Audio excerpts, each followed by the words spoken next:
Hi, the marshmallow test 1960 കാലഘട്ടത്തിൽ Walter Michel എന്ന American psychologist കുട്ടികളിൽ നടത്തിയ പഠനമാണിത്.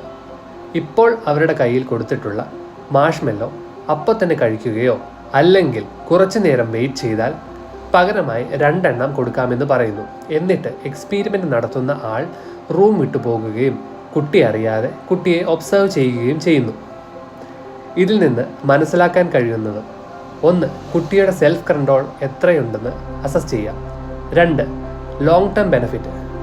ഗ്രാറ്റിഫിക്കേഷൻ ഡിലേ ചെയ്യാൻ കഴിയുന്ന കുട്ടികളിൽ academic performance, emotional regulation, career success കൂടുതലായി കാണുന്നു. 3. Environmental influence. സെൽഫ് കൺട്രോൾ മാത്രമല്ല, പാസ്റ്റ് എക്സ്പീരിയൻസ് കൂടെ കുട്ടിയുടെ തീരുമാനത്തെ അഫക്റ്റ് ചെയ്യുന്നു. ഈ എക്സ്പീരിമെൻറ്റ് കുട്ടികളെ patience, emotional regulation, trust building ഒക്കെ പഠിപ്പിക്കേണ്ടതിൻ്റെ ആവശ്യകതയെ കാണിച്ചു തരുന്നു.